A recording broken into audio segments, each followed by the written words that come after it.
The Daddy Letters. Season 2. Letter 31. Recovery and Confession. Doggone it! Are you kidding me? Dear Dad, I told Mom how much I appreciate her writing me about what women want and need. It is a far more complicated subject than I expected, but Mom did a great job dismantling the subject into smaller, discernible truths. Now, concerning my little brother, I agree that we have placed him in a good rehab center.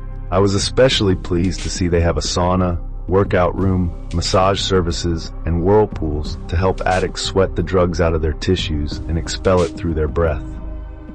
They also have a recovery specialist who is a trained chef that prepares meals and herbal drinks to activate release through the digestive system. But even more, I'm glad to see they have seminary-trained counselors to address the spiritual side.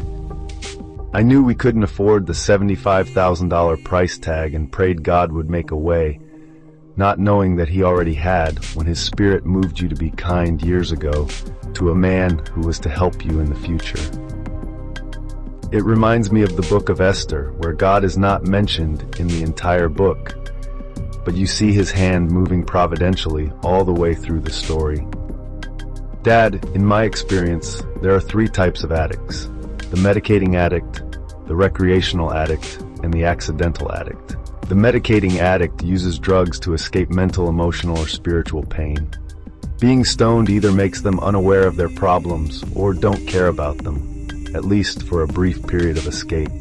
That is why it is so hard to help a medicating addict, because they genuinely cease to care about what is right or good. They only care about being free of emotional pain. The recreational addict gets stoned for fun and for social acceptability. They want to fit in. They seek a release from moral inhibitions to enjoy carefree indulgence in pleasurable social intercourse, excitement, and activities. They enjoy the human connection of a shared intense experience.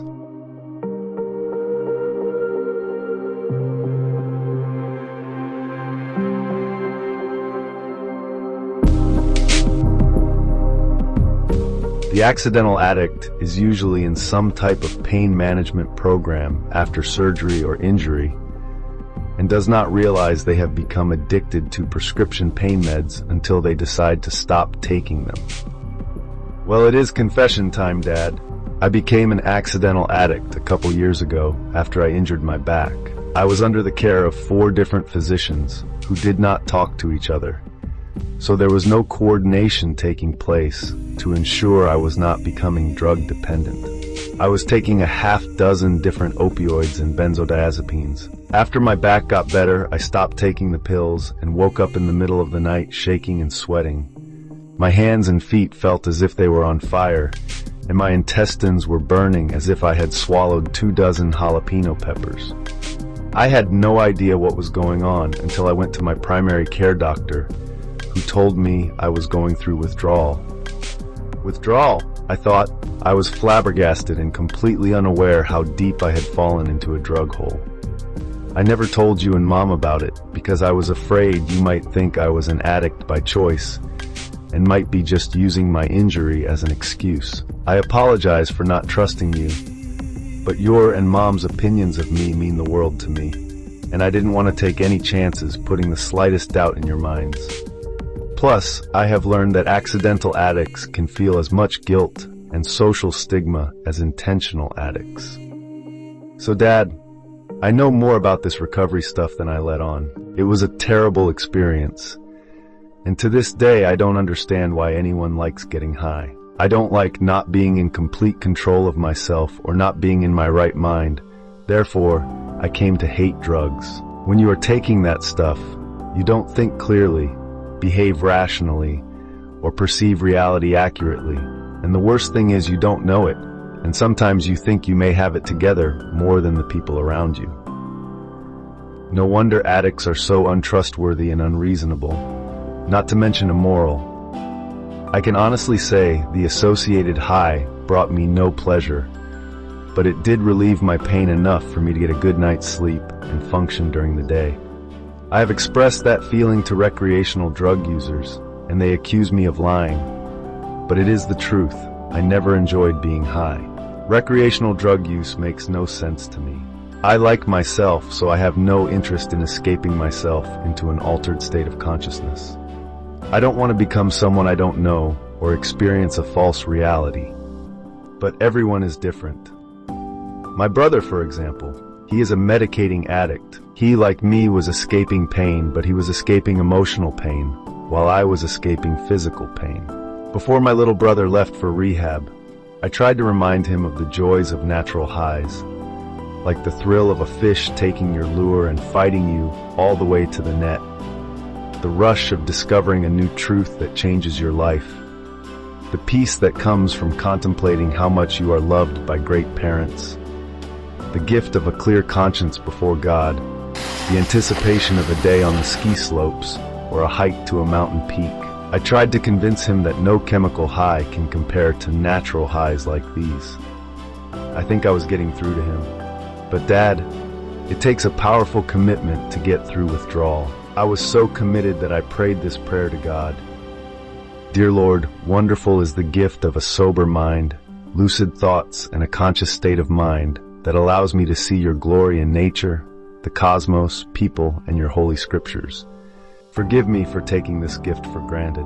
Lord, by no fault of my own, that gift has been snatched from me. In pursuit of relief from physical pain, I have flown into the fowler's net of chemical addiction. Father, you know I am innocent. You know I sought no pleasure in opioids or benzos. In good faith, I trusted a health system that is flawed. And now the enemy revels in the opportunity afforded him to cloud my sight of you, dull my ears to your voice, and close my heart to those who love me. Father, please deliver me from this awake walking sleep and these bars of pills. Father, I hate that my brain is being abnormally biologically reshaped and my mind is becoming fogged in. I hate it so much that I would prefer not to live in this state. I would rather die. So Father, I pledge this, that I will not submit to drug therapies that replace one drug with another. I will not prolong my condition with slow dosage reduction therapies. I will simply quit, stop, go cold turkey, even though I have been warned of the risks. Lord, you gave me a healthy body, and I will spend my health on recovery. I am innocent, O Lord, so I take the posture of Job 13:15. Though you slay me, I will hope in you, yet I will argue my ways to your face. Lord, this is the day I take my stand. I enter the wilderness to face whatever monsters of recovery that await me. I accept death in a home with you, over chemical slavery and a life here. Please show me your mercy, O God. Show me the way, Father, and raise me up from this death, just as you raised your Son on Easter morning. Amen. Dad, thanks be to God that I got through recovery without harm, but it was a living hell and it lasted a long time. The worst thing was I had what I can only describe as a kind of claustrophobic state of anxiety, where I could not sit still more than a few minutes before the room seemed to close in on me, and fear crushed me, although there was nothing to be anxious or fearful about. I could not stop moving, but I could not rest or sleep from the wariness of moving. I thought I was going crazy. Can you imagine what it was like suffering those attacks at work?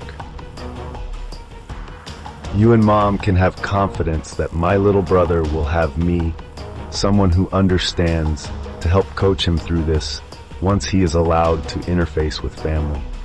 Of course, I will be there for him on the porn addiction as well. What a sneaky dragon that beast is, but I know it and have tamed it. I thank God for you both and look forward to my parents, my little brother, my girlfriend, and me sitting down to enjoy one of Mom's home-cooked meals and a slice of my girlfriend's apple pie for dessert. I love you both so much. Your son.